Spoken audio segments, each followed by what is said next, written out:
السلام علیکم ورحمۃ اللہ وبرکاتہ۔ بسم اللہ الرحمن الرحیم۔ الحمد للہ رب العالمین والصلاة والسلام علی سیدنا محمد صلی اللہ علیہ وسلم۔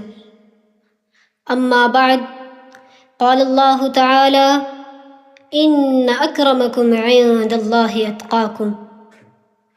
بے شک اللہ کے نزدیک تم میں سب سے زیادہ عزت والا وہ ہے جو سب سے زیادہ پرہیزگار ہے۔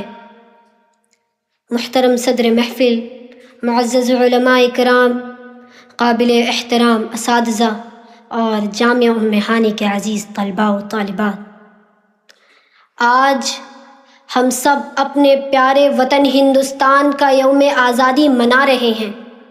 یہ دن صرف قومی پرچم لہرانے یا خوشیاں منانے کا دن نہیں، بلکہ ان عظیم قربانیوں کو یاد کرنے کا دن ہے جنہوں نے ہمیں آزادی جیسی انمول نعمت عطا کی۔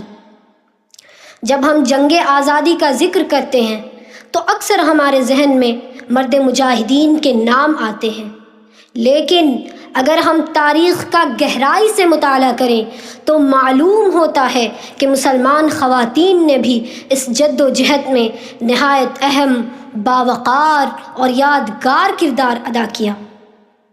ہم نے آزادی کو چند مخصوص اور چنندہ ناموں تک محدود کر رکھا ہے۔ بے شک کسی تحریک کے لیے کامیاب نمائندگی بہت ضروری ہوتی ہے، مگر اس نمائندگی کو محور و مرکز بنانے والی ان چھوٹی چھوٹی طاقتوں کو فراموش نہیں کیا جا سکتا جو تیلیوں کا کام کر کے جوالا تیار کرتی تھی۔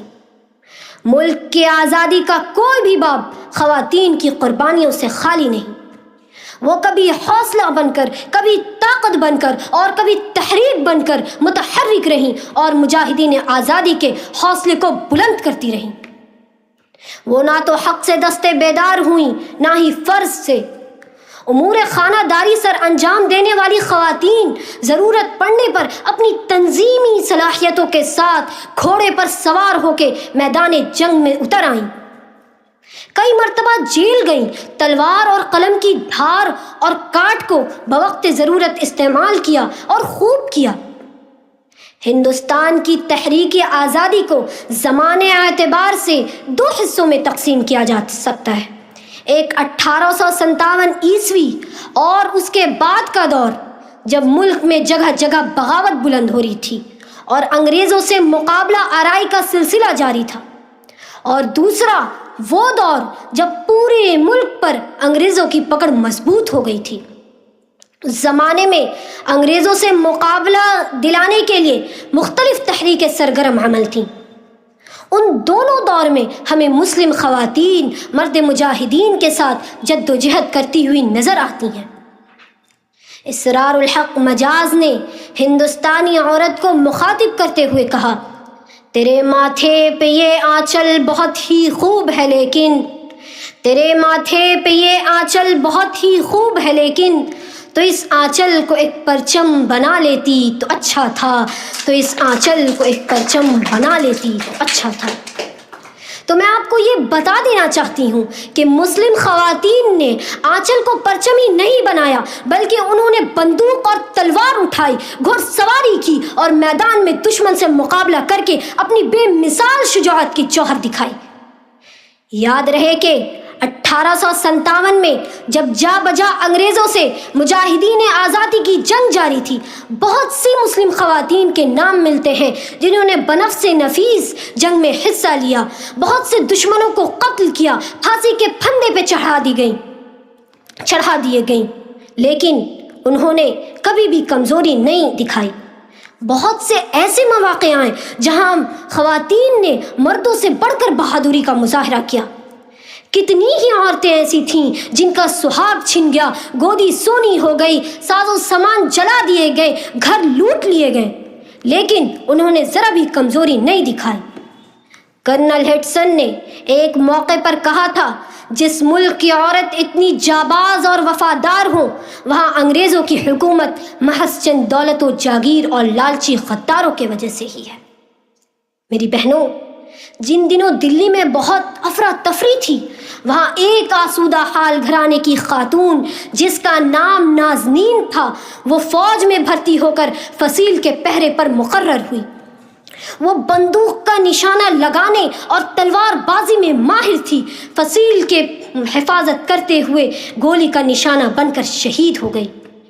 ایک نامعلوم خاتون کا تذکرہ ملتا ہے جسے سبز پوش خاتون کا نام دیا گیا ہے، اس لیے کہ وہ ایک سبز رنگ کے برقعے پر ملبوس گھوڑے پر سوار ہو کر لوگوں کو جہاد کے لیے للکارتی تھی۔ اس کی للکار سن کر لوگ جہاد کے لیے انگریزوں پر ٹوٹ پڑتے تھے۔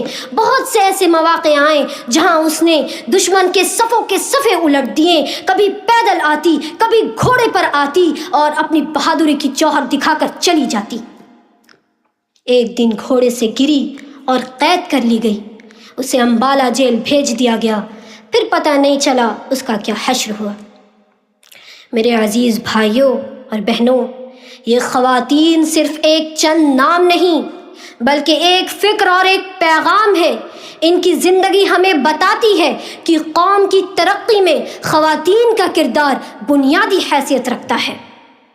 ایک پڑھی لکھی، با اخلاق اور با کردار خاتون صرف گھر نہیں سنوارتی بلکہ آنے والے نسلوں کی بھی شخصیت تعمیر کرتی ہیں۔ محترم حاضرین، اسلام میں عورت کو عزت و وقار اور ذمہ داری عطا کی گئی ہے۔ ہماری تاریخ میں حضرت خدیجۃ الکبریٰ رضی اللہ عنہا، حضرت عائشہ صدیقہ رضی اللہ عنہا اور دیگر عظیم خواتین، ان کی زندگیاں اس بات کا ثبوت ہے کہ جب خواتین علم، کردار اور ایمان کے ساتھ آگے بڑھتی ہیں تو پوری قوم فائدہ اٹھاتی ہے۔ ہندوستان کی مسلمان خواتین نے بھی انہی اعلیٰ اقدار کو سامنے رکھتے ہوئے اپنے وطن کی خدمت کی۔ آج کی مسلمان طالبات کے لیے جنگ میں جانا ضروری نہیں، لیکن اپنی تعلیم پر توجہ دینا ہے، اپنی اخلاق کو بہترین بنانا ہے، اپنے اساتذہ اور والدین کا احترام کرنا ہے اور وطن کی خدمت کرنی ہے۔ میرے ساتھیوں، میری عزیز بہنوں، یہ آزادی صرف ایک تاریخی واقعہ نہیں ہے۔